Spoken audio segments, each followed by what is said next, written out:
le thème, c'est l'esprit d'Élie. Donc, je vais parler du prophète Élie. Ok, on peut dire ensemble le prophète Élie. C'est très intéressant de parler de lui. Ok, en tout cas, j'ai jamais enseigné sur lui. Mais je trouve vraiment intéressant d'enseigner sur ce prophète parce que c'est un homme vraiment spécial. Et un homme qui a vraiment marqué sa génération. D'accord ? Vraiment, très intéressant de pouvoir parler de lui ce soir. Et je sais déjà dans l'esprit qu'il y a une dimension de reconnexion, de connexion prophétique à travers la vie de cet homme. Okay, c'est pourquoi j'ai appelé l'enseignement l'esprit d'Élie, parce que je veux que nous puissions percevoir et comprendre en fin de compte quelle était l'inspiration de cet homme. Okay? Quand on dit l'esprit d'Élie, on est en train de parler de l'inspiration d'Élie. Qu'est-ce qui a conduit cet homme à agir comme il a agi? Où est-ce qu'il a été chercher en fin de compte cette autorité et cette puissance, ok, pour être un seul homme face à plus de 800 prophètes de Baal, ok. Vous imaginez un seul homme face à 800 personnes qui font de la magie, qui font de la sorcellerie, qui peuvent faire des choses surnaturelles. Un seul homme suffit vraiment pour les neutraliser, ok. Et donc ça, c'est un vrai encouragement pour que nous puissions comprendre que nous-mêmes aussi, avec l'Esprit Saint qui habite en nous, nous avons la capacité d'être confrontés à une armée, mais de les réduire à néant au nom de Jésus. À cause de, simplement, si nous sommes capables en tout cas de mettre en pratique certaines choses que cet homme-là a mis en pratique, et surtout être dans la dimension de l'onction prophétique. Parce que finalement, c'est un homme, vous allez voir, finalement, qui n'était pas dans de grandes actions, mais sa voix, sa parole. Sur sa parole, il se passait beaucoup de choses. Et je prie vraiment que chacun d'entre nous, sur notre parole, il se passe vraiment des choses. C'est pas quelqu'un qui avait besoin de faire du cinéma, de crier ou de faire de grandes choses, mais il y avait une autorité dans sa bouche. Que quand il parlait, l'Éternel répondait. Comment cet homme-là a fait pour que quand il parle, l'Éternel répond? Il y avait une forme d'assurance chez cet homme. Il avait une telle assurance qu'il était sûr que quand il parlait, Dieu allait agir. Que tu puisses avoir aussi cette même assurance que quand tu parles, tu sais que l'Éternel est avec toi. Que quand tu parles, tu sais que l'Éternel va répondre et va agir. Il y avait un grand niveau de foi dans la vie de cet homme. Il n'y a pas de doute dans la vie de cet homme. Ok? Et donc, on va commencer par le début parce que là où c'est vraiment très intéressant, c'est que vous allez vous rendre compte que cet homme-là, finalement, on ne sait même pas d'où il sort. On ne sait pas d'où il sort. Quand vous lisez la parole de Dieu, vous allez voir qu'il y a des gens, vous connaissez un peu leur généalogie, d'accord? Leur généalogie, c'est-à-dire vous arrivez à aller remonter, à savoir ils sont descendants de tel père, de tel arrière-grand-père, etc. Mais lui, en fin de compte, il n'y a pas d'indication, il n'y a pas d'explication. C'est un peu un gars qui sort de nulle part. Ok? Et je crois que le Seigneur, en fait, le Seigneur a vraiment permis que nous n'ayons pas ce genre d'informations. Pourquoi? Pour nous rendre compte finalement que ce n'est pas de là où nous sortons, qui est notre famille, de qui nous sortons, quel est notre héritage qui nous donne de l'autorité. Ce n'est pas parce que nous avons des preuves à fournir ou des choses à donner que ça nous donne plus de puissance. C'était un parfait inconnu, d'accord?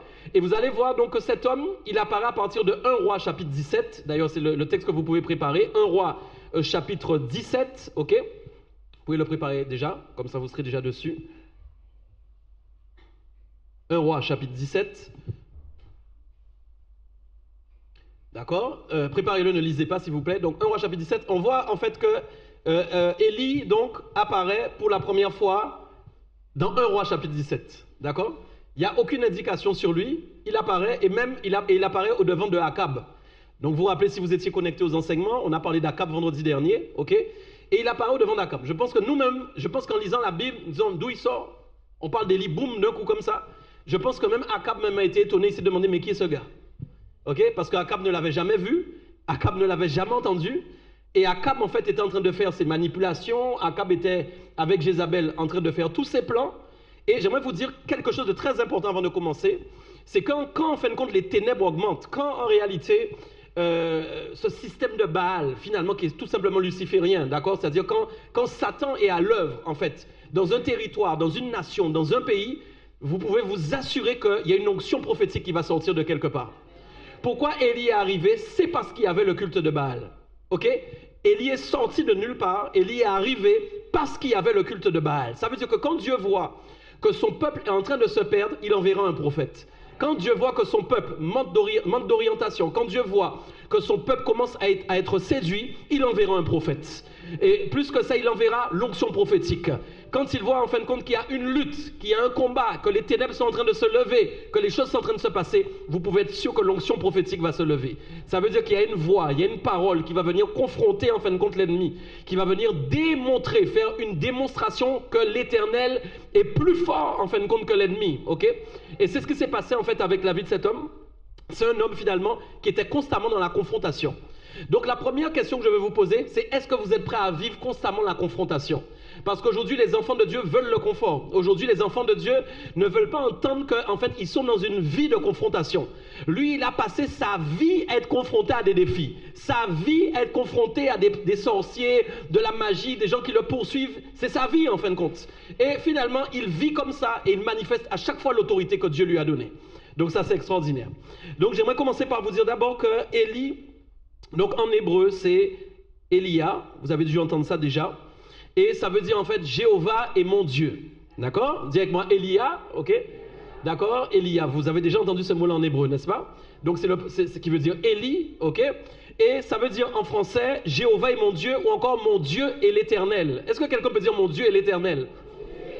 Mes amis, ça c'est puissant. Vous savez, il faut faire attention à quel prénom on porte. Parce que personne ne le connaît, personne ne sait qui il est, personne ne sait qui est sa mère, personne ne sait qui est son père.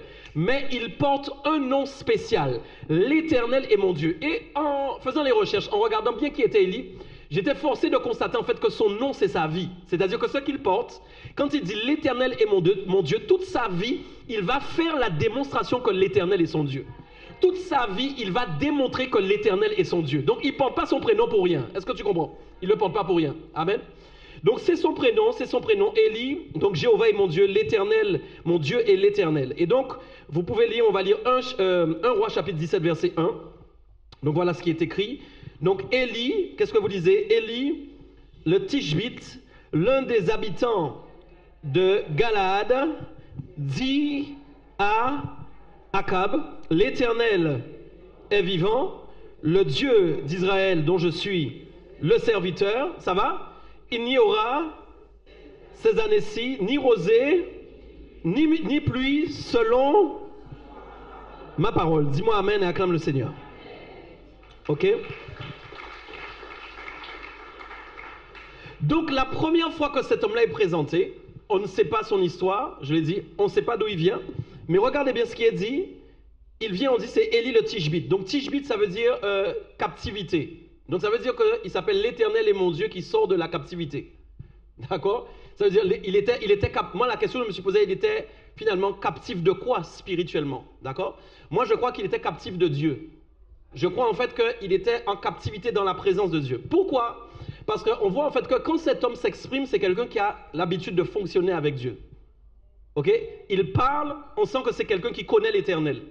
On ne sait pas comment il a appris à prier, on ne sait pas comment il a été formé, on ne sait pas quelle onction il a reçue, mais une chose est sûre, regardez bien, l'Éternel est vivant, le Dieu d'Israël dont je suis le serviteur. Donc il est sûr déjà qu'il est serviteur de Dieu. Ok? Il en est sûr. On ne sait pas par qui il a été consacré, on ne sait pas qui l'a oint, est-ce qu'on est d'accord? Vous savez, c'est pourquoi c'est la preuve que des fois, le prophétique, on ne sait pas toujours tout.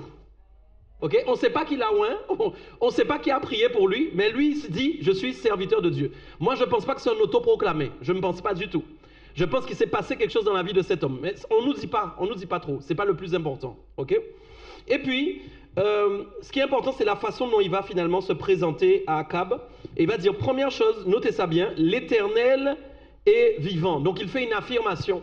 C'est-à-dire qu'il affirme en fin de compte que l'Éternel existe. Il affirme en fait que l'Éternel vit, il affirme en fait que l'Éternel peut agir, d'accord? C'est la façon dont il se présente à Akab. J'aimerais vous dire une chose, rappelez-vous bien qui est Akab. Akab est un roi, vous vous rappelez de ça? Et surtout Akab croit qu'il a l'autorité dans le pays. Est-ce qu'on est toujours d'accord? Donc vous imaginez, essayez d'imaginer l'histoire. Un gars inconnu, que vous ne connaissez pas, est-ce qu'on est d'accord? Vous ne savez pas d'où il sort. Il vient, il se présente comme le serviteur de l'Éternel et il commence à vous dire, l'Éternel est vivant, le Dieu d'Israël dont je suis le serviteur, d'accord? Il sort sa carte d'identité. Et en fait, il dit à Akab, fais attention parce que toi et Jézabel, vous êtes en train de travailler en fin de compte depuis un long moment dans le pays, mais maintenant je suis venu pour vous stopper et pour vous arrêter. Vous voyez? Donc nous aussi, la façon dont nous devons nous présenter face aussi aux choses démoniaques, nous avons une autorité aussi à présenter. Nous devons savoir en fin de compte avec qui nous marchons, pour qui nous travaillons et qui nous servons. Ok? Et puis il dit, donc la première fois qu'Élie s'est présenté, il dit donc l'Éternel est vivant, le Dieu d'Israël dont je suis le serviteur. Et qu'est-ce qu'il dit après? Il n'y aura ces années-ci ni rosée, ni pluie, sinon à ma parole. Ok. Et c'est là que c'est intéressant puisqu'on voit que maintenant il va déclarer une parole prophétique et il va finalement fermer le ciel pour dire que maintenant il ne va plus pleuvoir. Donc, essayez d'imaginer la réaction d'Akab, ou bien si même ça vous était arrivé qu'un homme se présente à vous comme ça, vous allez dire soit c'est un rigolo, soit c'est un fou, en fait. Ok, comment je peux avoir l'assurance finalement que cet homme-là, les choses vont se réaliser à travers sa bouche. Ok. Et puis, qu'est-ce qu'on lit après? Donc, verset 2, et la parole de l'Éternel fut adressée à Élie en ces mots. Ok. Pars d'ici, dirige-toi vers l'Orient, on est là, et cache-toi près du torrent de Kérit, qui est en face du Jourdain. Ok. Voilà, donc ça c'est l'introduction et la présentation d'Élie. Donc on présente cet homme en fait comme un homme qui vient juste relâcher une parole et qui s'en va. Ok. Donc ça c'est la force de l'onction prophétique. Pourquoi? Parce qu'en fait, l'onction prophétique se suffit à elle-même. Donc ça veut dire que quand Dieu réactive l'onction prophétique en vous, vous pouvez avoir l'assurance que vous allez dire quelque chose et que vous pouvez partir et avoir l'assurance que Dieu va agir. On ne voit pas que c'est un homme qui attend en fin de compte d'avoir une preuve que l'Éternel va faire quelque chose. Et bien souvent quand nous prions, quand nous déclarons quelque chose, nous avons besoin finalement de voir en fin de compte si la chose va arriver. Mais lui, il a tellement d'assurance, ok? Et il croit tellement en fin de compte dans ce qu'il a reçu qu'il sait que ça va arriver. Amen. Dans sa projection prophétique, la manière dont il se présente, j'aimerais que vous puissiez observer quelque chose. Premièrement, il dit l'Éternel est vivant, ça veut dire qu'il a connaissance de qui est l'Éternel. Ok? Il sait qui est l'Éternel. Quand il dit l'Éternel est vivant, il connaît Dieu. Est-ce qu'on est d'accord? Il n'y a pas de doute. Même si on ne sait pas comment il a appris, même si on ne sait pas qui est-ce qu'il a côtoyé, même si on ne sait pas d'ailleurs qui est son père spirituel, mais pourtant il connaît Dieu. Deuxième chose, je ne sais pas si vous avez remarqué, il présente l'autorité de Dieu. Qu'est-ce qu'il dit? Le Dieu d'Israël. Ok? Ça va, vous êtes là? Il dit le Dieu d'Israël. Donc ça veut dire qu'avant de prophétiser, avant de parler, avant d'agir, il présente l'autorité de son Dieu. Ça va? Et troisièmement, il montre à Dieu qu'il lui est soumis. Ok? Il dit quoi? Je suis son serviteur. Donc j'aimerais vous expliquer déjà quelque chose. C'est qu'on voit que c'est un homme qui a de l'autorité et du pouvoir, mais c'est un homme qui est réellement soumis à Dieu. Ok? Parce qu'il aurait pu courir devant Akab et prophétiser tout simplement. D'accord? Donc quand Dieu fait monter une prophétie en vous, ne courez pas avec hâte d'abord pour prophétiser, mais pensez d'abord en fin de compte à démontrer que vous êtes soumis à Dieu avant de prophétiser. Parce qu'il aurait pu arriver devant Akab et juste lui dire je ferme le ciel. Est-ce qu'on est d'accord? Il aurait pu faire une prise d'autorité, je ferme le ciel. Non. Mais en fait, il déclare d'abord qui il est et il déclare d'abord qu'il a de la connaissance. Ok? Qu'il connaît Dieu. Amen. Que Dieu est le Dieu d'Israël. Amen. Et que lui-même, il est soumis à Dieu. Est-ce qu'on est d'accord? Les trois catégories, ça va? Ok. Vous êtes là? Et puis, quand il se présente, moi je dis, mais vraiment c'est incroyable. Il sort de nulle part et qu'est-ce qu'il fait? Il dit que c'est les années qui vont suivre, il n'y aura ni pluie, ni rosée, sinon à sa parole. Donc non seulement il prophétise, donc il ferme le ciel, mais en plus il prévient Akab que tant qu'en fin de compte il n'aura pas parlé, en fait il ne va pas pleuvoir. Donc j'aimerais vous rappeler pourquoi en fin de compte il combat la pluie, pourquoi en fin de compte il n'a pas fait autre chose. Ok? Pourquoi finalement la première action qu'il fait envers Akab c'est fermer le ciel et permettre qu'il n'y ait pas de pluie. Rappelez-vous en fait compte que le culte de Baal, quoi? Le Baal c'était le dieu de la fertilité et le dieu de l'orage. Ça veut dire en fait que pendant qu'ils rendaient culte à Baal, eux ils avaient l'assurance qu'en rendant culte à Baal, ils allaient avoir de l'eau. C'est-à-dire ils avaient l'assurance que quand ils faisaient culte à Baal, il allait pleuvoir, qu'ils allaient avoir, au niveau de l'agriculture, que ça allait fonctionner, qu'ils allaient avoir tout ce qu'ils veulent. Donc il y a une confrontation en fin de compte entre le vrai Dieu et le faux Dieu. Donc quand on parle en fin de compte de l'onction prophétique, on parle de la confrontation entre le vrai Dieu et le faux Dieu. En fait, j'aimerais que vous compreniez pourquoi Dieu vous a donné une onction prophétique. J'aimerais que vous compreniez pourquoi en fin de compte vous avez un don de prophétie. Pourquoi vous prophétisez? Ça c'est une véritable question. Est-ce que je prophétise juste pour en fin de compte faire voir que je parle de la part de Dieu? Ok? Est-ce que je prophétise en fin de compte pour faire un show, pour démontrer que j'ai de la puissance? Non, pas du tout. Quand je prophétise, je confronte en fin de compte tout ce qui est diabolique avec le vrai Dieu. Quand vous êtes appelé à prophétiser, vous êtes appelé à combattre vos ennemis, d'accord? Avec en fin de compte le vrai Dieu. Donc c'est le vrai Dieu contre le faux Dieu. C'est le faux Dieu contre le vrai Dieu. Donc ça veut dire qu'avant que Élie arrive de manière physique, dans les plans de Dieu, Dieu avait déjà réfléchi à comment en fin de compte il allait agir avec Élie. Et vous regardez bien ce qui est intéressant, c'est la manière en fait dont Dieu confronte le faux Dieu. Il va sur son terrain. Pourquoi? Parce que Dieu aurait pu faire autre chose. Vous savez que Dieu peut tout faire. Donc Dieu aurait pu faire d'autres choses. Il aurait pu faire un feu descendre. Il aurait pu ouvrir la mer. Est-ce qu'on est d'accord? Ça aurait toujours montré qu'il est le vrai Dieu. Ok? Mais qu'est-ce qu'il fait? Il dit non, on va aller sur le terrain où ils croient qu'ils sont forts. Donc quand en fait vous êtes combattu dans un domaine, il faut que vous alliez avec le vrai Dieu dans le domaine où vous êtes combattu pour le combattre. N'allez pas dans un autre domaine pour essayer de le combattre. Parce qu'en fin de compte, Dieu va aller sur le terrain de l'ennemi pour lui démontrer qu'il est le vrai Dieu. Il y a quelque chose qui est intéressant en fin de compte dans l'esprit d'Élie, c'est qu'en fait, Dieu l'utilise... en fait, c'est comme si Dieu aime démontrer qu'il est le vrai Dieu. Dieu aime faire la démonstration qu'il est le vrai Dieu. C'est pourquoi quand vous êtes combattu, quand il y a des gens qui se lèvent contre vous, quand il y a des choses qui se passent contre vous, quand l'ennemi se lève contre vous, vous devez avoir cette pensée aussi que Dieu va démontrer à vos ennemis qu'il est le vrai Dieu. Okay? Dieu aime qu'on puisse dire qu'il est le vrai Dieu. Est-ce que vous comprenez? C'est comme si en fait on veut concurrencer Dieu. L'ennemi veut le concurrencer et Dieu veut lui montrer non, il n'y a pas de concurrent possible parce que personne n'est égal à moi. Personne ne peut faire ce que je fais. En fait, il va démontrer en fait que ce que eux ils font, c'est une copie de ce que Dieu fait. Vous comprenez ça? Donc la copie est toujours reléguée au plus bas niveau, d'accord? Une copie, mais qui ne peut pas durer dans le temps. Une copie qui ne peut pas apporter la vraie bénédiction. Une copie qui ne peut pas réjouir réellement les gens. Il va démontrer en fin de compte qu'avec le vrai Dieu, quand la pluie tombe, c'est vraiment pour bénir et qu'il n'y ait rien après, ok? Mais le culte de Baal, c'était pas ça, d'accord? Est-ce que ça va pour vous? Donc on voit qu'on en est là, on voit qu'on est avec un homme donc qui est appelé, qui n'a pas donc de généalogie, qui n'a pas d'historique, et pourtant il vient et il ferme le ciel. Regardez quelque chose aussi qui est puissant. Donc moi ça je vous pose la question, comment en fin de compte vous pouvez arriver à prier et fermer le ciel maintenant? Comment en fait nous sommes, est-ce que nous pouvons être quelque part un jour et il pleut et dire à la pluie de s'arrêter que la pluie va s'arrêter? Ok?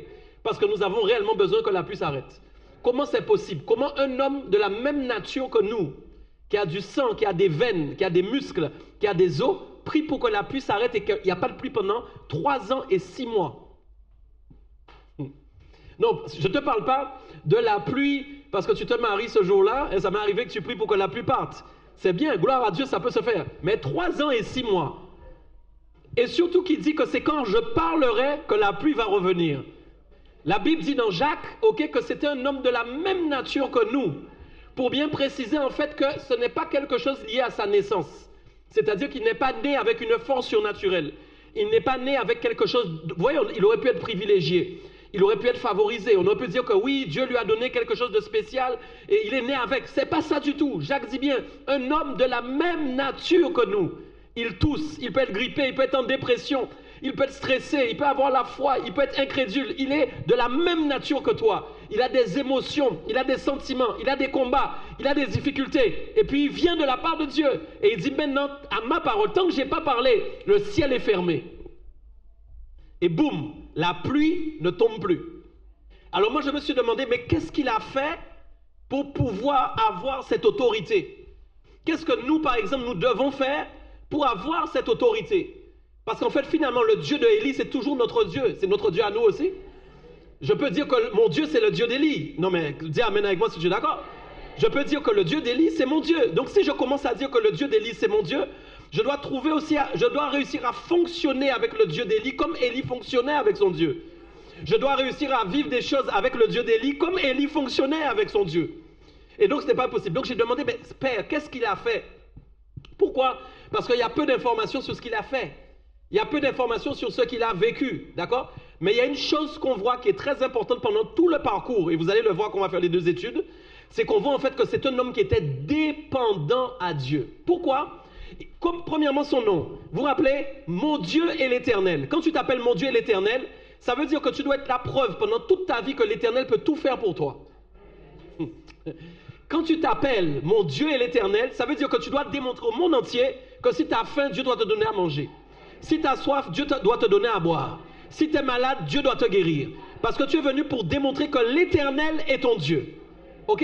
Et donc c'est ça l'ADN de cet homme. L'ADN de cet homme, c'est ça. Comme si qu'il est amené, il est habilité. On l'a habilité pour faire une démonstration que l'Éternel peut agir tout le temps. On l'a habilité en fait pour démontrer que quand on prie, on peut recevoir.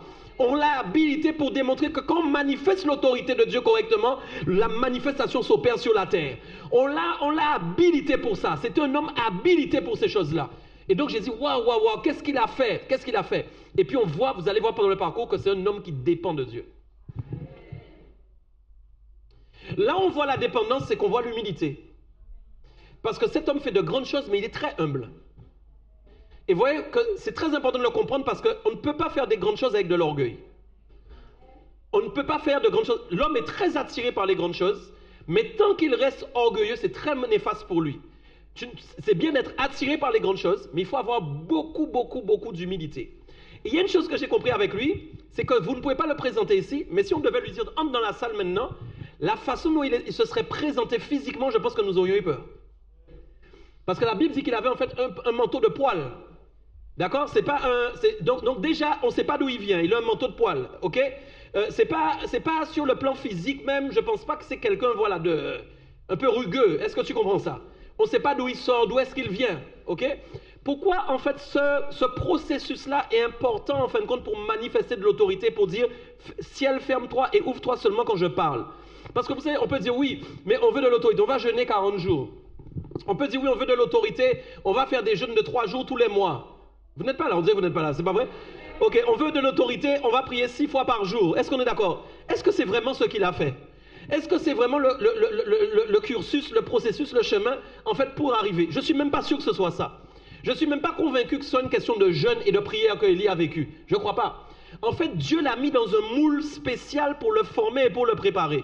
Et on voit en fait que ce moule spécial dans lequel on l'a mis pour le former et le préparer, ce n'est pas un moule dans lequel les chrétiens aiment aller aujourd'hui. Pourquoi? Parce que vous savez, le diable a combat l'onction prophétique avec un système mondain.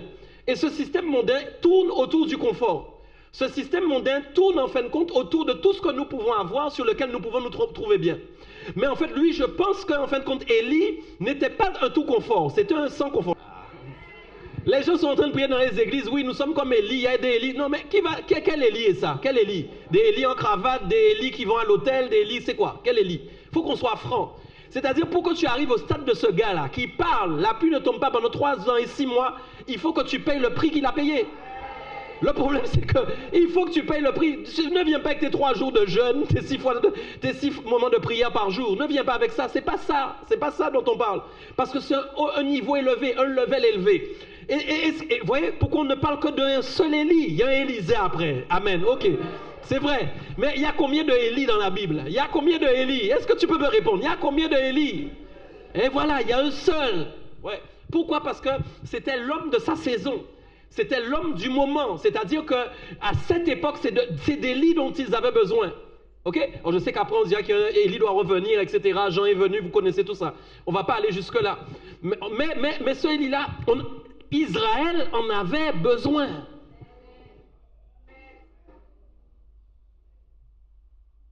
Israël en avait besoin. Et cette race-là, tu te rends compte qu'il y en a un seul parce qu'en fait, on ne peut pas en trouver beaucoup. Le problème, il est là. Il n'y a pas un seul comme ça par hasard. Il y a un seul parce qu'on ne peut pas en trouver d'autres. C'est ce que le Seigneur dit. Il cherche des ouvriers. Hein? La moisson est grande, mais il y a peu d'ouvriers. Est-ce qu'on est d'accord? La moisson est grande, elle est vaste, il y a des gens à sauver, il y a des gens à retirer de l'enfer. Mais combien d'ouvriers se sont levés? Ok? Et pour son époque, il était le seul. Et regardez bien, il était tellement le seul que ça va l'accompagner pendant sa vie. Il va même penser qu'il est seul tout le temps. Les amis, c'est chaud, hein? Vous voyez que parfois écoutez, attention à l'autorité que vous voulez avoir. Attention à quoi vous aspirez, parce que peut-être que ce dont vous avez besoin pour entrer dans cette dimension, c'est la solitude et que vous n'aimez pas la solitude. Il y a des dimensions où vous ne pouvez pas entrer sans solitude. Si vous êtes des gens habitués à toujours vivre avec quelqu'un, des gens qui ne peuvent jamais être seuls, vous allez manquer d'autorité. Vous devez aimer aussi la solitude. L'onction prophétique aime la solitude. Pourquoi? Comment tu recharges les batteries de l'onction prophétique si tu n'es pas seul? Comment tu renouvelles ta communication avec Dieu si tu n'es pas seul? Comment tu fais pour entendre la voix de Dieu correctement si tu n'es pas seul? Tu es tout le temps avec ta femme, tu es tout le temps, je ne sais pas, avec un ami, tu es tout le temps avec un frère. Et puis même quand tu es seul, tu te sens seul, alors que tu n'es pas seul. Même quand tu es seul, il faut que tu trouves un moyen de sortir, aller manger un bokit ou je ne sais pas quoi. Parce que tu n'arrives pas à rester seul. Il faut briser ça au nom de Jésus. Parce que tu as besoin de temps de solitude pour trouver l'autorité qui correspond à ta vie prophétique. Ouais, tu as besoin de ça. Vous comprenez? Donc c'est un gars qui est préparé. Alors oui, on va se le dire, c'est une solitude, c'est un gars spécial. C'est sûr que c'est un gars spécial. Je ne dis pas que c'est normal qu'on ne trouve pas plein de gens qui vivent comme il vit. Hein? Mais dans cette époque, où est-ce qu'on va trouver ça? Où est-ce qu'on va trouver ça? Alors voilà ce qui est intéressant avec Dieu. Ne confondez pas le ministère prophète et l'onction prophétique. Parce que ce qui est intéressant dans l'onction prophétique, c'est que nous avons tous maintenant reçu l'onction prophétique. Mais nous ne sommes pas tous prophètes Élie. Vous comprenez? C'est pas parce que tu as l'onction prophétique que tu vas fermer le ciel en Guadeloupe. Hein? Ah! Sinon, il y a longtemps qu'on aurait déjà amené la pluie quand on veut, qu'on aurait tous les pasteurs qui sont en Guadeloupe là, on aurait déjà pluie arrête-toi, pluie reviens. Ça va ou pas? Tu fais la différence entre un ministère prophète et une onction prophétique. C'est pas du tout la même chose. Ok? Mais je dois en parler par rapport parce qu'il y a des similitudes entre ce que le prophète est et l'onction prophétique. Donc si en fin de compte, Élie avait de l'autorité pour fermer le ciel, ça veut dire que quand j'ai l'onction prophétique, j'ai forcément de l'autorité dans un domaine. Il y a forcément plusieurs domaines dans ma vie où je peux avoir de l'autorité. Peut-être je ne vais pas fermer la pluie pendant 3 ans, mais peut-être je peux faire un dossier apparaître alors qu'il avait disparu. Peut-être je ne peux pas fermer la pluie pendant 3 ans, est-ce qu'on est d'accord? Mais peut-être mon dossier qui est en bas, je peux le faire monter à la première place. Parce que j'ai l'onction prophétique. Et puis peut-être j'ai plus. Peut-être je peux fermer le ciel aussi, je ne sais pas. C'est possible. Ok? Mais il y a quelque chose en moi qui me rapproche de cet homme. Donc cet homme était particulier, il avait l'habitude de vivre seul, et regardez bien ce qui est intéressant ici, c'est que c'est un homme qui accomplit juste sa mission. Et ça c'est important parce qu'il n'y a pas de fioriture avec lui. Voyez, nous le problème avec l'onction prophétique, c'est que nous aimons trop amener ce qui est en nous dans l'onction prophétique. Écoutez ce que je vous dis. Voilà pourquoi quand vous devez prophétiser, il faut que vous soyez vraiment, vraiment, vraiment pur et sanctifié et vraiment que vous ayez une relation avec Dieu. Nous devons avoir peur des gens qui prophétisent sans relation avec Dieu. Parce que si tu n'as pas de relation avec Dieu, mais que tu prophétises, je suis en droit de me demander est-ce que ta prophétie vient de toi ou de Dieu. Quelqu'un m'entend ou pas? Quelqu'un m'entend ou pas? Une vraie prophétie vient d'une relation avec Dieu. Et donc s'il n'y a pas de solitude, ça veut dire qu'il n'y a pas de moment intime avec Dieu. S'il n'y a pas de moment intime avec Dieu, comment je m'assure que la prophétie est de Dieu? Ouais. Comment je m'assure que prophétiquement, quand je dirige, prophétiquement quand j'oriente, prophétiquement quand je donne une direction, prophétiquement quand je veux faire quelque chose, comment j'ai l'assurance que ce que je reçois, c'est de Dieu si je n'ai pas de solitude, si je n'ai pas de moment intime avec Dieu? C'est ça le problème. Donc vous comprenez aussi pourquoi votre temps est mangé. Vous comprenez aussi pourquoi tout est fait pour que le temps soit mangé, pour que le temps soit inaccessible, pour qu'il n'y ait pas le temps de prier, il n'y ait pas le temps d'aller dans la présence de Dieu. Il y a de la fatigue. Vous comprenez ou pas? Il n'y a pas le temps, il n'y a pas le temps, il n'y a pas le temps. Parce que le diable sait que quand vous allez prendre du temps avec Dieu, c'est dangereux pour lui. Il aime des chrétiens qui vont à l'église mais qui n'ont pas le temps de prier pour eux-mêmes. Des chrétiens qui vont à l'église, des chrétiens qui font plein de choses mais qui n'ont pas de vie intime avec Dieu. Ok? Ça va ou pas? Ok. Donc il faut avoir cette vie intime, c'est pas tout. Donc j'ai dit, il fait sa mission et il part. Ça aussi, c'est quelque chose d'important parce que ça veut dire que son orgueil a été brisé. Je peux aller quelque part ou pas? Son orgueil a été brisé. Vous savez pourquoi? En général, nous, quand on a prophétisé, on veut voir le résultat. On veut voir toutes sortes de preuves, toutes sortes de choses. Ok? Mais lui, qu'est-ce qui se passe quand il prophétise? Vous savez qu'est-ce qui se passe? Rien n'est écrit, ne dit qu'il a eu un signe qu'en fin de compte, la pluie n'allait pas tomber. Bon, allons retourner dans le contexte. Tu es avec moi ou pas? On est ensemble? Il va devant Akab, ok? L'Éternel est vivant. Hein? C'est bien ce qu'il dit? Qu'est-ce qu'il dit après? Hein? Ok, il est le Dieu d'Israël. Ok, amen. Et moi, je suis son serviteur. Ça va? Ok, il dit quoi? Il n'y aura plus de pluie. Juste, ni rosée, jusqu'à ma parole. On est d'accord? Et puis, il part. Mais dis-moi, entre le temps où il marche et le temps où il arrive à destination, qu'est-ce qui lui a prouvé qu'il n'allait pas pleuvoir? J'aimerais que tu me répondes. Dis-moi, le moment où il a dormi la nuit, le premier soir de sa prophétie, qui lui a dit que demain il n'allait pas pleuvoir? Vous n'êtes pas en train de me répondre, s'il vous plaît. Hein? Qui lui a dit? Mais il n'a aucune preuve qu'il ne va pas pleuvoir. Oui, mais il ne sait pas en réalité. Ok? Donc qu'est-ce qui lui donne cette confiance? Qu'est-ce qui lui donne cette foi-là? Mais oui. Donc, regardez bien, il n'a pas de preuve. Ok? Il n'a pas de preuve. Mais ce qui est intéressant, ce qui montre sa foi, comme disait le frère, ce qui montre sa foi en Dieu, c'est quoi? C'est qu'il va tout de suite là où Dieu lui a demandé d'aller. Ah. Donc ça veut dire qu'il n'est pas paralysé par le résultat, mais il est paralysé par la volonté. Il n'est pas paralysé par le résultat, mais il est actif plutôt par rapport à la volonté de Dieu. C'est-à-dire qu'il n'est pas resté sur la prophétie. Regardez comment aujourd'hui, quand les gens prophétisent, ils sont contents de prophétiser. Bon, vous ne dites pas amen, vous voyez? Aujourd'hui, on a fait de la prophétie même une idole. C'est-à-dire ça devient un truc pas possible. Un cinéma pas possible en fait. Alors qu'en fait, tu dois prophétiser, il ne doit pas avoir de cinéma autour de ta prophétie.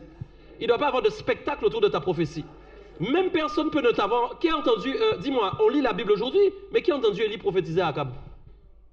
Même il aurait pu dire, mais Seigneur, prouve aux gens que c'est moi qui ai dit ça. Tu n'as pas répondu. Tu vois, aujourd'hui, il faut montrer qui prophétise, comment il a prophétisé, le résultat de la prophétie et faire un show autour de la prophétie.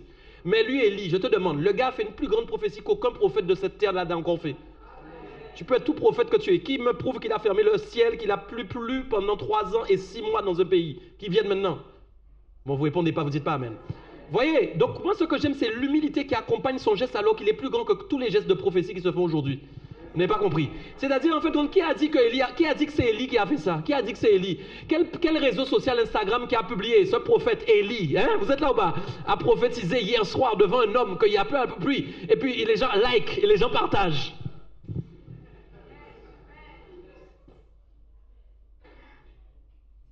À grande prophétie, grande humilité. Et c'est ce qui me dérange dans cette génération parce que les chrétiens sont comme des ânes. Ils sont dedans à fond. Ils ne se rendent pas compte qu'autour de la prophétie, on a mis du spectacle, du show humain. On a mis de l'idolâtrie. Tu peux en fin de compte adorer une prophétie. Ouais, tu peux être idolâtre de prophétie. C'est très grave. En fait, une prophétie est très accompagnée d'humilité. On peut ne jamais savoir que c'est à cause de toi que ça se passe.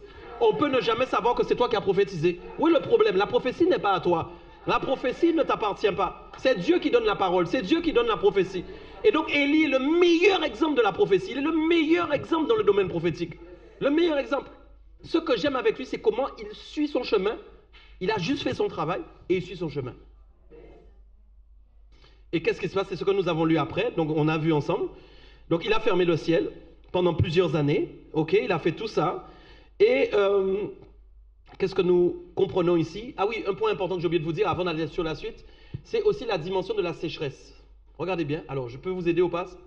Je prie que vous ayez tous un domaine prophétique dans lequel le Seigneur vous active. Mais j'aimerais vous dire une petite chose. Vous êtes prêts? Alors si tu es appelé à ministère prophète, c'est encore pire. Mais si tu as onction prophétique aussi, tu es dedans aussi quand même. Mais quant à si tu es ministère prophète, c'est encore pire. Comprenez une chose? En fait, souvent, la prophétie du prophète correspond à la vie qu'il va avoir. Voilà. Non, écoutez bien, parce qu'en fait, nous ne sommes pas tous appelés à prophétiser dans le même domaine. Quelqu'un peut se mettre à prophétiser à simplement Jésus est vivant, Jésus est vivant, Jésus est vivant, comme les filles de Philippe. Ça va ou pas? Qui disaient la même chose plusieurs fois. Ça, c'est un domaine dans la prophétie. Est-ce qu'on est d'accord? Mais quand maintenant tu commences à devoir prophétiser des choses sur des nations, prophétiser des choses dans un territoire, prophétiser des choses dans ta famille, il faut que tu comprennes que même ce que tu vas prophétiser va t'accompagner. Regardez bien une chose. En fait, il a fermé la pluie, il a fermé le ciel. Mais vous savez qu'en fait, il a prophétisé la sécheresse. Mais pendant qu'il prophétise la sécheresse, dis-moi, il n'est pas dans la sécheresse lui aussi? Ah, d'accord. Tu comprends? Donc parfois, toi, tu es fâché, tu viens de prophétiser, tu es fâché de vivre quelque chose, mais c'est normal, tu es dans ce que tu as prophétisé. Tu n'es pas hors de ce que tu as prophétisé. Tu n'es pas en dehors de ce que tu as prophétisé. Tu es dans ce que tu as prophétisé. Et la chose qui est puissante, c'est qu'il faut que tu sois dans ce que tu as prophétisé. Parce que quand tu restes dans ce que tu as prophétisé, tu vas recevoir la bénédiction qui te permet de vivre dans ce que tu as prophétisé, alors que normalement tu ne pourrais pas le vivre. Tu comprends ce que je veux dire? Parce que la prophétie ne peut pas sortir de toi sans avoir ta propre bénédiction. Il y a ta propre bénédiction qui t'attend dans la même difficulté dans laquelle tu es en train de prophétiser. Je vais expliquer ça autrement encore pour que tu puisses comprendre. En gros, il y a des combats. Vous avez tous des combats. On est d'accord? Donc, vous savez quoi? Vous ne savez pas par quoi Dieu va régler ce problème. Vous ne savez pas. Là, dans ce domaine précis, il fallait le régler avec la sécheresse. Pourquoi? J'ai dit œil pour œil, dent pour dent dans ce domaine. Là, ce n'est pas Jésus et la grâce. Hein. C'est-à-dire, en gros, Baal dit, la pluie va tomber, les gens vont avoir des bonnes choses. Il dit, maintenant, il va dans le même domaine, je mets la sécheresse pour montrer quoi? Pour montrer qu'il n'y a que moi qui peux vous nourrir et vous donner à boire quand il y a sécheresse. Parce que de manière normale, de manière naturelle, quand il y a la sécheresse, les gens ne peuvent pas manger et boire à leur convenance. Ça va ou pas? Donc Dieu met le même résultat pour tout le monde. C'est ce que j'aime. Bon, je peux vous donner une autre version ou pas? Essayez d'imaginer en fait qu'il dit maintenant prophétise la sécheresse et lui dit mais maintenant j'ai gardé 45 mètres carrés de terrain pour toi. Tu vas là, juste, et t'inquiète, tu te poses jusqu'à ce que dans 3 ans et 6 mois, la pluie revienne et tu vas sortir. C'est bien aussi, mais pourquoi il n'a pas fait? Pourquoi il n'a pas fait? Parce que ce qu'il prophétise, en même temps, il veut faire une démonstration de foi. Dieu veut faire une démonstration. Tu comprends? Il n'y a pas de démonstration s'il y a un petit bout de terrain qui est déjà préparé ici. Bien que ce soit une, mais ce n'est pas assez puissant pour Dieu. Non, Dieu dit, tu vas vivre dans la même sécheresse. Aïe, aïe, aïe. Tu vas vivre dans la même sécheresse. C'est-à-dire, tu vas être, en fin de compte, vous allez être tous pareils, en fait. Et là, maintenant, je vais montrer que je suis le vrai Dieu. Parce qu'il faut réellement que je montre que je suis avec toi. Donc, prenez des notes sur ça. Quand vous voulez que Dieu démontre qu'il est avec vous, vous devez vous attendre à ce qu'il vous fasse vivre quelque chose de difficile, comme tout le monde dans lequel il va pouvoir se glorifier. Voilà. Dans lequel il va pouvoir se glorifier. Dans lequel il va pouvoir faire quelque chose auquel vous ne vous attendez pas. En gros, ça veut dire, il va pas pleuvoir, mais je vais boire. Oui. Il n'y aura pas de pluie, mais t'inquiète, je vais boire. Et ce qui est intéressant, là où c'est plus fort, c'est ce que Dieu fait après l'acte prophétique. Mes amis, ça c'est fort. Il lui dit quoi? Et la parole de l'Éternel fut adressée à Élie en ces mots. C'est-à-dire, le gars, il vient de finir de prophétiser, et il lui dit, pars d'ici, dirige-toi vers l'Orient, cache-toi, oh mon Dieu, cache-toi près du torrent, vous êtes là, de Kérit, qui est en face du Jourdain. Et qu'est-ce qu'il lui dit? Tu boiras de l'eau. Écoutez-moi bien, ce n'est pas l'eau de la pluie qui tombe depuis qu'il a prophétisé, hein? C'est l'eau de la pluie qui est dans le torrent avant qu'il prophétise. Hein? Tu es d'accord avec moi? Donc ça veut dire que Dieu a préparé une réserve en avance pour toi. C'est-à-dire, il dit, t'inquiète pas, tu as prophétisé, c'est fermé, mais il y a encore une réserve dans le torrent de Kérit. Ok? Et qu'est-ce qu'il fait? Il y va, d'accord? Et on dit quoi? Et qui est en face du Jourdain, tu boiras de l'eau du torrent, et j'ai ordonné quoi? Lisons ensemble, au corbeau. Hein, vous êtes là de te nourrir là. Il partit et fit selon la parole de l'Éternel, et il alla s'établir près du torrent de Térit qui est en face du Jourdain. Les corbeaux, lisons ensemble, lui, apportaient du pain et de la viande le matin, et du pain et de la viande en continuer. Et il buvait de l'eau du torrent au bout d'un certain temps. Ok, le torrent. Ok, amen. Tu peux acclamer le Seigneur pour ça.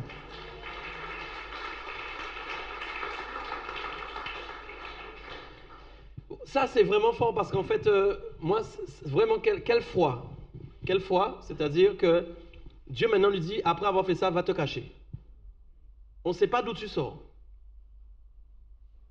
On ne sait pas qui tu es. Tu n'as aucun curriculum vitae. Tu viens de prophétiser. Normalement, tu es arrivé là. Ah, normalement, dans cette génération, on est arrivé. Vous dites pas amen, mais on est arrivé. Non, si un prophète ferme le ciel maintenant, là, dans n'importe quel pays, vous croyez qu'il ne sera pas le premier sur les réseaux? Normalement, là, Élie est arrivé. Non, j'aimerais que vous compreniez la pensée de Dieu. Normalement, Élie est arrivé. Là, il doit avoir une masse de serviteurs derrière lui qui mettent son manteau, etc. Il est arrivé, Élie, là. Et maintenant, Dieu lui dit, va te cacher. Non, vous n'avez pas lu. Va te cacher. Le mot est très important parce qu'il aurait pu dire, va là-bas. Il faut que vous compreniez le but de Dieu dans chaque chose. Pourquoi va te cacher? Est-ce qu'il est poursuivi? Oui, il a été parlé à Akab. Et Akab, vous savez qui est Akab? Ça va? Donc Akab, c'est le mari de Jézabel. On remet dans le contexte, on est d'accord? Akab, il met en place le culte de Baal. Donc qu'est-ce qu'il fait le gars? Il prophétise et il ferme réellement le ciel. Vous croyez qu'Akab ne va pas le chercher? Voilà. Mais comme normalement il a assez d'autorité, non, il n'a même pas à avoir peur de ça. Ok? Mais pourquoi Dieu le cache encore? Pourquoi Dieu le cache? Parce que Dieu veut encore renforcer sa dépendance. Écoute bien, je peux aller quelque part avec toi. En fait, au moment où il prophétise à Akab, il est déjà dans un niveau de dépendance. Mais ce qu'il est appelé à faire après, ce n'est pas encore le niveau de dépendance à Dieu dont il a besoin pour faire ce qu'il va faire. Voilà. Ça veut dire que quand tu arrives à un niveau d'autorité avec Dieu, ne crois pas que c'est la fin. Mais ne crois pas non plus qu'il faut s'exposer parce que tu es arrivé à un certain niveau. Parce que parfois, tu as encore besoin de te cacher pour aller faire une plus grande chose que tu as fait que ce qui a précédé. Je ne sais pas si quelqu'un m'a compris. Vous savez, aujourd'hui, les gens, quand ils font quelque chose de grand, ils veulent le publier partout, ils veulent le démontrer partout. Il ressuscite un mort, il faut que tout le monde le sache. Alors que peut-être il fallait aller se cacher pour faire quelque chose de plus grand. Alors qu'en fait, peut-être même il fallait cacher même ce que tu as fait pour aller faire quelque chose de plus grand derrière. Parce que ce qui compte, ce n'est pas que les gens sachent qu'il y a eu quelque chose qui s'est fait, mais c'est que tu arrives à faire quelque chose de plus grand par rapport au point de départ dans lequel tu es aujourd'hui.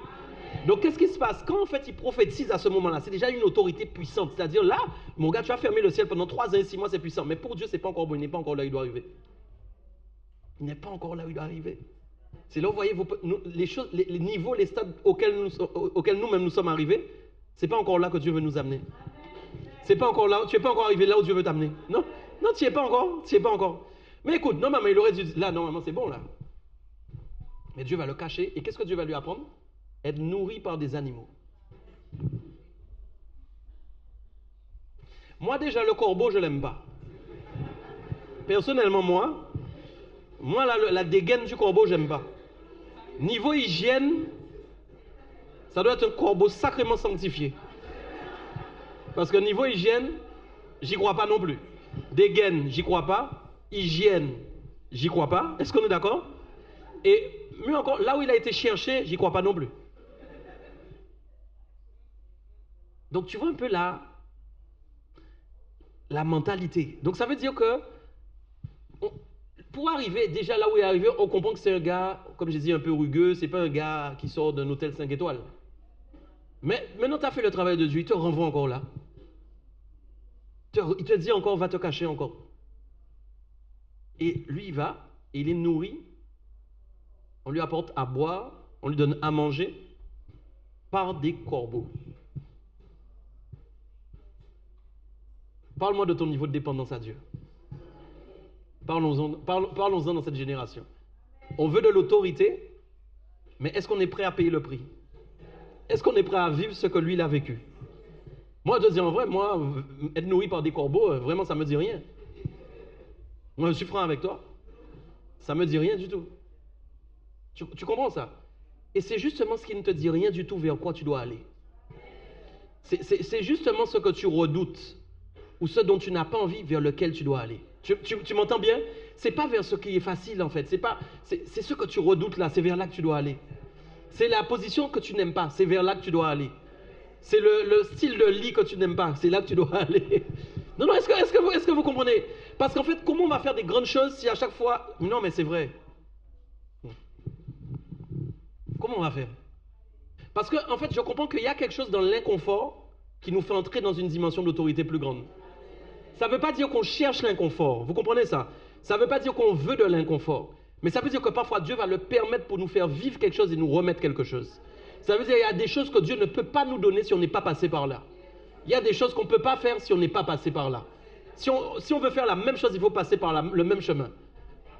Bon, on verrait, je ne sais pas pour Élisée s'il a vécu comme Élie, je pense que c'était moins pire quand même.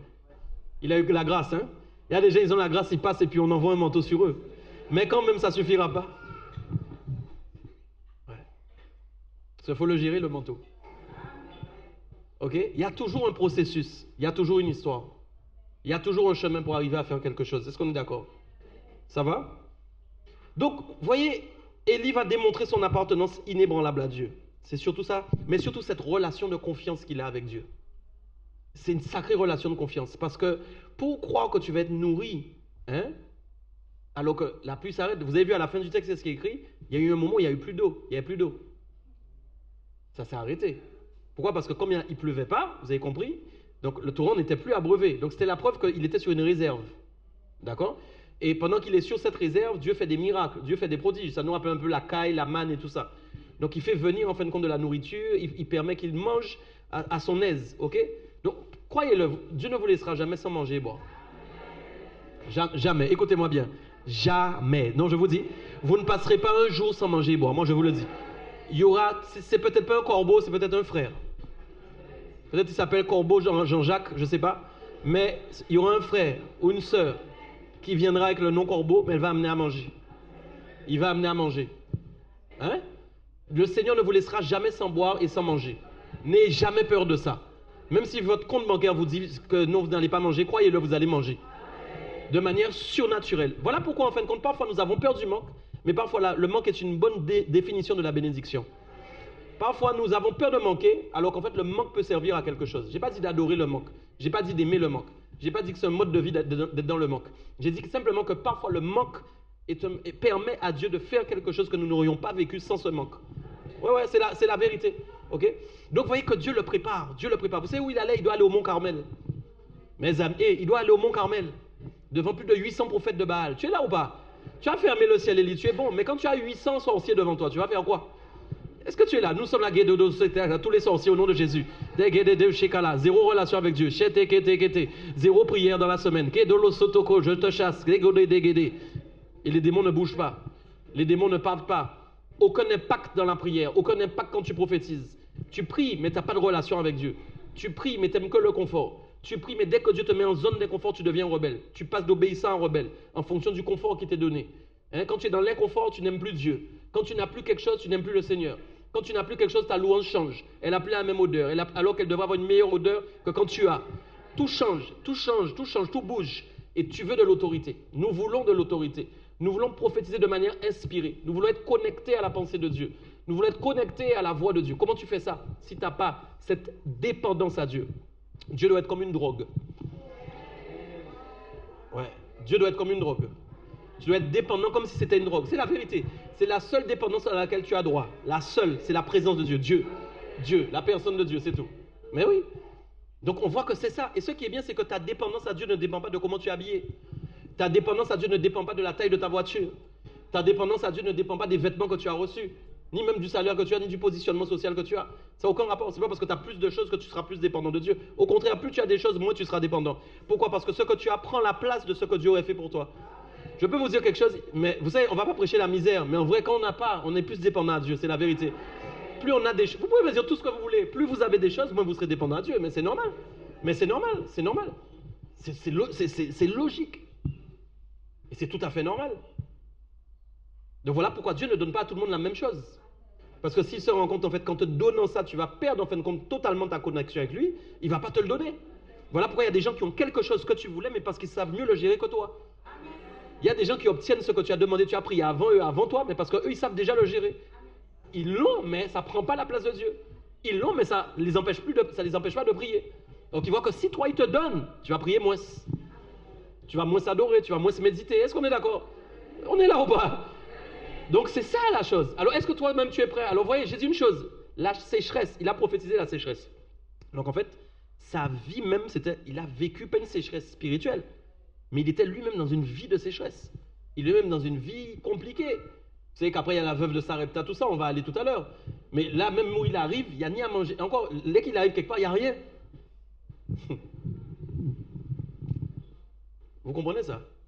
Voilà pourquoi aujourd'hui, on trouve plus les prophètes de bénédiction que les prophètes de malédiction. Ah, c'est... Ouais. Déjà, quand on dit malédiction, les gens ont peur, c'est parce qu'ils ne comprennent pas, en fait. C'est une mauvaise compréhension des choses. Parce qu'il y a des lieux qui ont besoin d'être maudits parfois. Hein. Je ne parle pas des gens. Bon, vous n'avez pas... Il y a des choses qui ont besoin d'être maudites. Oui, oui. S'il y a un hôtel de franc-maçonnerie dans ta région, ça doit être maudit, ça. Tu ne vas pas le bénir, cet hôtel. Ah bon, tu vas bénir l'hôtel de la franc-maçonnerie? Ah bon, tu vas le bénir, toi? Je ne t'ai pas dit les gens, je ne t'ai pas parlé des gens. Vous n'avez pas compris. On ne combat pas la chair et le sang. Je ne parle pas des gens. Les gens doivent être sauvés, etc. Mais si tu n'as pas un prophète qui maudit ton ivraie, comment tu fais? Hein? Maudire, c'est quoi? Ça veut dire qu'il y a des choses en toi qui ne sont pas à la gloire de Dieu et qui sont maudites, qui doivent sortir de ta vie. Si c'est seulement des prophètes de bénédiction, bon. C'est ça que les gens aiment, c'est ça que les chrétiens aiment. Tu auras ci, tu vas te marier bientôt, tu seras grand, tu seras ci, tu auras des voitures, tu auras des maisons, je vois que tu auras ci, je vois que tu auras ça, je vois que tu auras ci, je vois une bénédiction. C'est quoi des bénédictions? Et quand est-ce qu'on prophétise un peu? Il y a de la méchanceté dans ton cœur, il y a des mauvais sentiments dans ton cœur, il y a du non-pardon. Quand est-ce qu'on le prophétise ça? Tu es dans tel domaine, quand est-ce qu'on le prophétise? Quand est-ce qu'on fait du show autour de ça? J'ai vu que tu couches avec 3 femmes, j'ai vu que tu es adultère, j'ai vu que tu es menteur. Et ça, pourquoi on ne met pas du show autour de ça? Pourquoi on ne met pas du show autour de ça? Cette prophétie-là. Hein? Et ouais. Parce que les gens sont maintenant, ils aiment la prophétie, ils aiment que Dieu parle, mais seulement dans les choses qui leur font du bien. Seulement dans des choses qui leur plaisent. Des sacs qui apparaissent, de l'argent apparaît dans les sacs, je ne sais pas, toutes sortes de choses. Toutes sortes de choses. C'est ça que les gens cherchent, c'est ça qu'ils veulent. Mais leur cœur ne change pas, leur cœur est mauvais toujours. Leur cœur n'est pas correct, leur cœur est mauvais toujours. Mais les amis, non, c'est sérieux ce que je dis. C'est sérieux. Donc on n'est pas contre la prophétie, on n'est pas contre l'onction prophétique. Au contraire. Mais il faut comprendre en fin de compte, quand Dieu amène l'onction prophétique, il vient pour redresser. Il vient surtout pas pour vous adoucir. Ne croyez pas que c'est pour vous passer de la crème et que ça... Hein? Mes amis, quand le prophétique sort, c'est pour que ceux qui soient courbés soient redressés. C'est ça le prophétique. Redresser ceux qui est courbé. Ramener la droiture là où il faut. Ramener l'intégrité là où il faut. Ça ne veut pas dire qu'on ne peut pas prophétiser des bénédictions aussi. Oui, amen. Mais pas que des bénédictions. C'est pas possible. C'est pas à ça que ça sert la prophétie. C'est pas possible. C'est pas possible. C'est pas possible. Quand il prophétise, il doit prophétiser aussi des mauvaises choses. Ouais. Et là, mais quand il commence à prophétiser des mauvaises choses, c'est un prophète de malheur. Aïe, c'est un prophète de malheur. Vous comprenez? C'est ça le problème. Prophétiser des mauvaises choses, c'est pas être un prophète de malheur. Pas du tout. Parce qu'il y a des mauvaises choses qui vont arriver. Il y a des mauvaises choses qui doivent arriver. Et parfois, il faut une bouche pour le dire pour que ça arrive. C'est comme les chrétiens qui prient pour que la fin n'arrive pas. Ça, j'ai rien encore compris. Il faut que Trump disparaisse. Mais comment disparaisse? Mais comment? Mais c'est quel genre de... Toi, tu es un prophète bizarre. Mais c'est quel prophète, ça? Ça, c'est des prophètes qui veulent pas aller... Ça, c'est des prophètes qui veulent vivre sur terre, ça. Ça, ils veulent pas le ciel. Donc, il faut que Trump arrête, il faut que tel président change. Mais attends, mais il se passe quoi? Tu as compris que c'est la fin?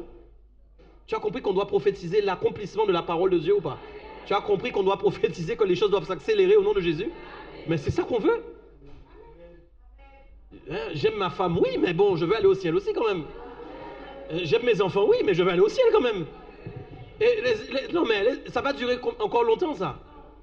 Alors, où sont les voix qui prophétisent les choses de Dieu? Voilà. Où sont les voix qui prophétisent les choses de Dieu réellement? Ouais. Il y en a, hein? C'est pas qu'il n'y en a pas. Mais c'est pour que vous ne soyez pas séduits au nom de Jésus. Que vous ayez un cœur vraiment qui aime vraiment la parole de Dieu. Ok? Amen? Ok, j'arrive sur ma dernière partie. Donc, je disais donc qu'il est parti donc, au torrent donc, de Kérit. Amen. Et il s'est caché. Kérit, vous savez ce que ça veut dire? Ça veut dire tranche-gorge. C'est très important, je vais vous expliquer quelque chose là-dessus. Kérit, ça veut dire gorge. Il boit de l'eau et il mange. Dieu l'envoie au torrent de la gorge. Ça va ou pas? Ouais. Il boit de l'eau. Non, mais Dieu, c'est quelque chose, hein, oui. Il boit de l'eau, il mange des trucs que des corbeaux amènent pour lui. Il boit de l'eau dans un... Parce que dans le torrent, là, tu veux aller boire de l'eau à la mangrove, toi? Il y a une rivière à Saint-Claude, la rivière Rouge. Elle est claire, mais je ne bois pas l'eau quand même. Hein. Ça c'est gastro, ça a assuré, ça. tu as compris ou pas? Non, mais est-ce que tu m'entends ou pas? Lui, on l'envoie dans le torrent de la gorge. Mais Dieu m'a parlé de ça. Dieu voulait faire quelque chose dans sa gorge. Tu sais, l'outil le plus... En fait, ce que Dieu va utiliser le plus, c'est sa voix. C'est sa parole. C'est pas ses mains. Tu vois, c'est ça qui est fort. C'est pas un gars qui est en train de faire des choses avec ses mains. Il n'y a pas des épées, des couteaux. C'est pas un guerrier, je sais pas. Tu comprends ou pas? C'est pas un Saül, quoi. C'est pas... Hein? On est ensemble ou pas? C'est pas un David. Est-ce qu'on est d'accord? Lui, c'est sa parole, en fait. C'est sa parole. Et pas beaucoup, en plus. Vous avez vu, pas beaucoup de paroles. Des choses très claires. Pape, c'est déposé et c'est fini. Même quand il parle, même quand il est sur le mont Carmel, on verra ça. Il parle pas beaucoup. Hein? Il parle pas beaucoup. Il agit simplement sur sa parole. Donc, il y a quelque chose dans la gorge. Donc, comment on sanctifie sa gorge? Jesus. Comment Dieu sanctifie et consacre sa gorge? Nous faisons des petits jeûnes. Mais lui, Dieu est en train de purifier sa gorge. Avec de l'eau d'un torrent. Avec de la viande que des corbeaux ont amenée. C'est-à-dire, il n'est pas à la table des rois en train de manger. Et même en dehors de la table des rois, même s'il n'était pas à la table des rois, il pouvait manger un petit pain. Même quand il arrive maintenant vers la veuve de Sarepta, c'est farine et huile. Il dit, fais un gâteau avec ça. Les amis, c'est pas un fondant cœur fondant. C'est pas un fondant cœur coulant. Non, c'est pas ça. Hein? C'est pas le gâteau là, les gâteaux que tu fais là. C'est pas ça. Moi, je sais pas. Moi, j'ai essayé de comprendre. J'aimerais que Marmiton me donne cette recette. Comment tu fais un gâteau avec farine et huile? C'est quel genre de gâteau? Parce que lui, il a parlé de gâteau. Hein? Les gens parlent de pain. Tu n'as pas compris ce que je t'ai dit. Elle-même, la veuve de Sarepta dit, je veux... Écoute, tu n'as pas entendu. La veuve de Sarepta dit, je vais faire du pain. Lui, il répond, fais-moi un gâteau. Tu n'as pas encore compris la foi. Ça veut dire que parfois, tu achètes du pain, mais tu manges un fondant cœur coulant. Parce que comme tu n'avais pas l'argent pour acheter le fondant cœur coulant, tu as que pour la baguette. Mange-le, tu vas sentir le chocolat. Oui, ben oui. Ça, c'est vraiment un prophète. Ça, c'est un prophète. C'est-à-dire, il est tellement prophète que même ce qu'il mange change de goût, mais pas l'apparence, mais le goût. Ça, c'est un prophète. Ça, c'est vraiment un prophète, ça. Ça, écoute. Tu comprends un peu l'état d'esprit? Hein? Parce que moi, pour le prochain agapé, vous me ferez les gâteaux avec l'huile et la farine. Je veux voir ce que ça donne. Je promets pas de prendre 2 parts, une part. Peut-être pas 2 parts, une part. Acclame le Seigneur. Ouais.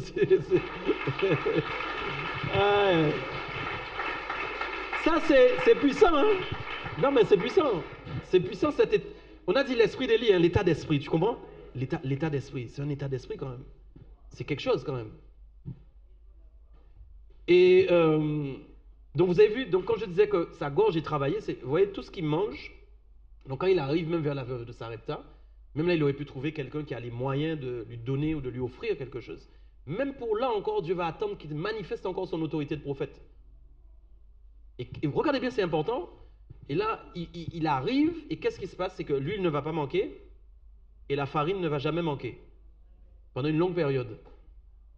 Donc, c'est fort parce que, parfois, nous prophétisons mal ou nous prions mal. Je peux expliquer?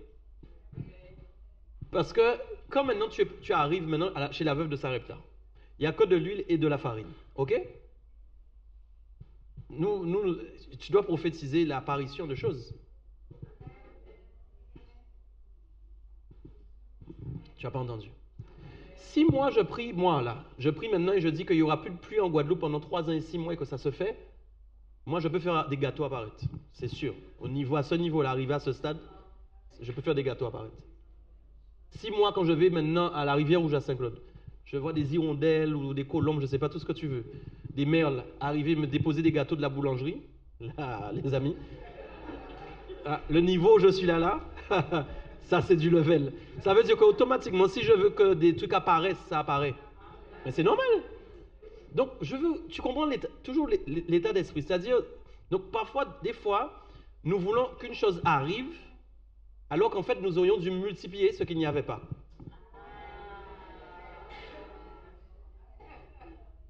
Et c'est parfois pourquoi, avec la même foi et la même onction, tu demandes une chose qui n'arrive pas, parce que ce n'est pas ce qu'il fallait demander. Je peux te dire quelque chose. Il est possible en fait que tu veuilles un plus grand salaire. Ok? Mais peut-être en fait que tu peux faire des courses continuellement avec la même somme qui est sur le compte. Tu vas pas dire. Tu vois, c'est pas la même manière de prier. Seigneur, donne-moi plus. Seigneur, donne-moi un plus gros salaire. Quelqu'un avec moi ou pas? Seigneur, donne-moi une meilleure rémunération. C'est une prière. Maintenant, j'ai 10 € sur mon compte, on est le 15 du mois. J'ai été faire 6 fois des courses. C'est passé à chaque fois la carte et je ne suis pas à découvert. J'ai pas gagné d'argent. J'ai pas gagné d'argent, j'ai pas 11 €. Je suis toujours à 10. Écoute bien ce que je te dis. Écoute, quand tu n'as pas gagné d'argent. On est d'accord? Tu n'as pas gagné d'argent. Donc lui, en fait, c'est ça qui est fort dans son état d'esprit, c'est-à-dire qu'il est vraiment aligné avec la manière de Dieu. Parce qu'en fait, il peut demander autre chose, il sait que Dieu peut faire autre chose, mais il reste humble. C'est-à-dire, il est au-delà de la dépendance, j'allais dire suffisance, contentement, merci. C'est-à-dire qu'il y a une humilité, il y a une dimension de contentement qui est très importante chez lui. Parce que s'il n'y a pas le contentement, il demande un gâteau. C'est sûr. Bon, enfin, il a demandé un gâteau, mais tu as compris. Avec d'autres ingrédients. Mais tu vois la dimension du contentement qui est associée avec sa soumission, son humilité. C'est-à-dire qu'il arrive quand même à se contenter juste de l'huile et la farine et de faire le miracle de la multiplication juste dans l'huile et la farine et dire ça me suffit alors qu'il aurait pu demander plus à Dieu. Vous voyez comment c'est intéressant? Donc c'est là où on voit qu'en fait, par rapport à l'onction qui est sur sa vie, même ce qu'il est capable de faire, c'est pour ça qu'il a pu aller au Mont Carmel. Je te dis, il ne peut pas aller combattre ces prophètes-là sans passer par les corbeaux et sans passer par Sarepta. En fait, le torrent de Kérit et la veuve de Sarepta, ce sont les 2 domaines dans lesquels Dieu l'a formé pour aller sur le Mont Carmel. Voilà pourquoi, si un prophète vient et dit « Je vois que tu seras au Mont Carmel », demande à Dieu d'abord par quoi tu dois passer pour aller monter.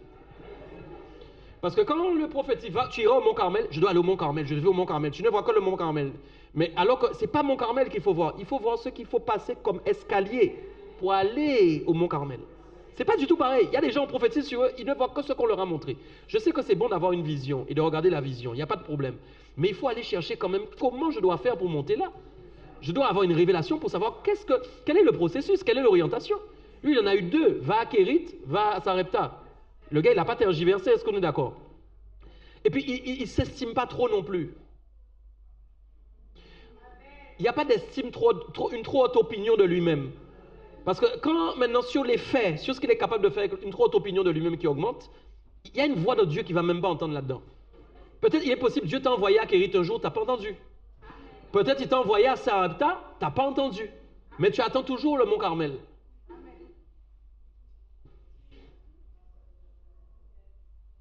Tu peux attendre le Mont Carmel, mais il faut passer par Kérit et par Sarepta. Et il faut laisser Dieu te fonder, te bâtir, te sculpter, te modeler. Tu vois, c'est pas tout d'avoir l'onction. C'est pas tout d'avoir le manteau. Et vous avez vu comment après on verra comment... D'accord, Élisée a récupéré le manteau, mais il a été testé. Hein? Parce que Élie connaissait la valeur du manteau. Le manteau n'est pas arrivé là comme ça. Dans le manteau, il y a Sarepta. Dans le manteau, il y a Kérit. Dans le manteau, il y a le Mont Carmel. C'est pas rien. Et après, il y a la dépression dans le manteau. Je ne sais pas si tu es là. Parce qu'après Mont Carmel, il y a la dépression. Quand Jézabel va apprendre en fin de compte tout ce qu'il a fait, elle va dire à mort. Il se sent seul. Il est isolé. C'est pas un gars qui a connu d'autres pasteurs.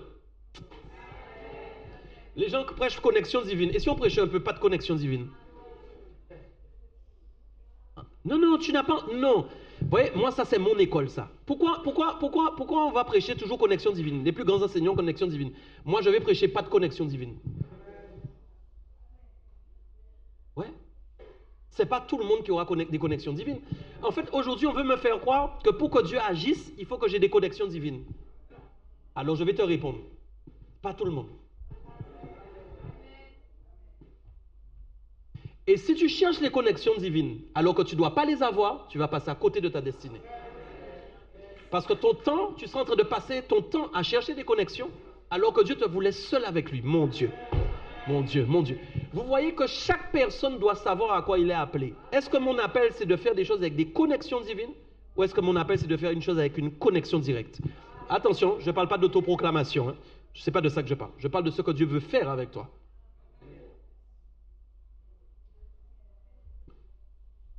Ouais.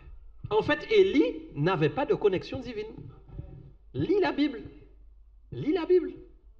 Le gars, pourquoi à un moment il va se sentir seul et qu'il est en dépression? Pourquoi il se sent seul? C'est parce qu'il ne connaît personne.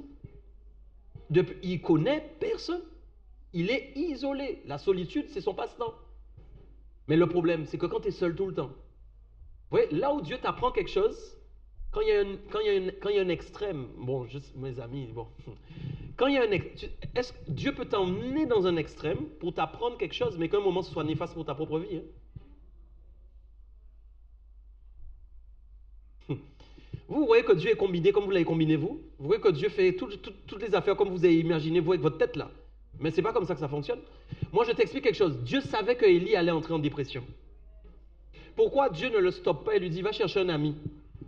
Parce que Dieu regarde à son plan avant l'état d'Élie. Dire, mais Dieu est méchant. Non, Dieu n'est pas méchant. Dieu sait qu'il va le rétablir. C'est pas le problème. Bon, c'est pourquoi quand il y a des gens ici peut-être sont passés par des dépressions un jour, mais c'est pas grave. Les gens t'ont dit c'est grave. Les gens t'ont dit c'est grave, tu étais en dépression. Oui, c'est vrai que c'est quelque chose de grave. Mais avec Dieu, ce ne sera pas grave. Tu sais pourquoi? Parce que la dépression par laquelle tu es passé là, c'est aussi ce qui va te relever. Et c'est aussi ce qui va te positionner tel que tu dois être au nom puissant de Jésus. Tu comprends ça ou pas?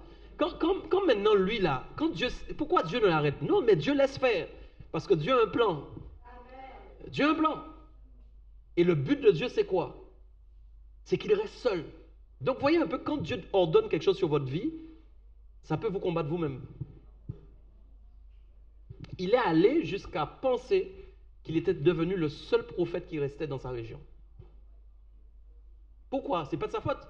Dieu ne lui permet pas même devant un autre prophète. Il ne rencontre même pas un autre prophète comme lui sur son chemin. Et puis nous les gens sont en train de prier. Permets que quand j'aille dans ce voyage, la connexion divine se fasse pour le dossier. Permets que quand j'aille là, la connexion divine se fasse. Et puis le diable entend aussi les connexions divines. Et puis lui aussi il connecte des gens à toi. Parce qu'il t'a entendu prier, alors que Dieu ne voulait te connecter à personne. Non, vous manquez de amen. Non, mais non, ne provoque pas des choses qui ne sont pas pour ta vie. Tu sais pourquoi? Alors écoute-moi, c'est pas parce qu'on prie pour une connexion divine qu'on l'aura. Si Dieu a prévu de te connecter avec quelqu'un, il le fera. Faut arrêter de penser que parce que à coup de prière, tu provoques des connexions divines. C'est faux, c'est faux, c'est faux, c'est faux. Dieu va te connecter à qui il veut, comme il veut. Alors tu comprends que quand tu es seul, tout le temps comme ça, tu es seul tout le temps, hein?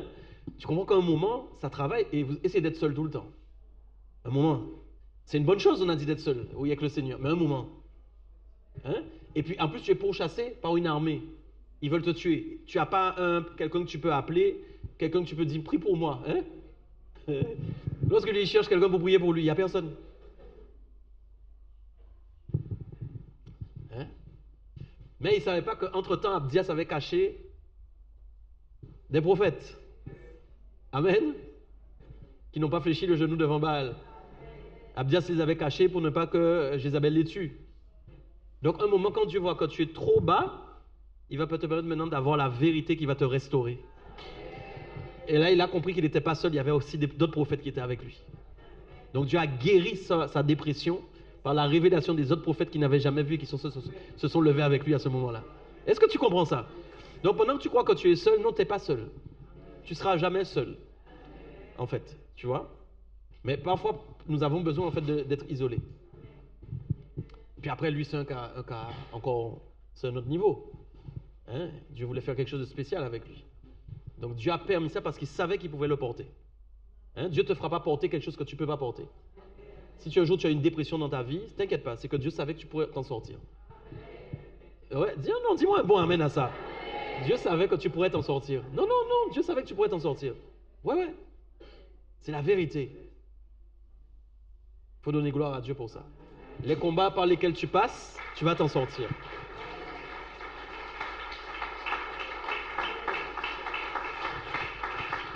Vraiment, j'aimerais terminer par ça, c'est ce qui est dans mon esprit, que vous compreniez que ce par quoi vous passez, je ne dis pas, alors j'ouvre la parenthèse, je ne parle pas des gens qui pêchent, qui désobéissent et qui ont des problèmes. Ça, c'est pas ton terrain, ça c'est un autre problème. Ok, je ne parle pas de désobéissance et de conséquences.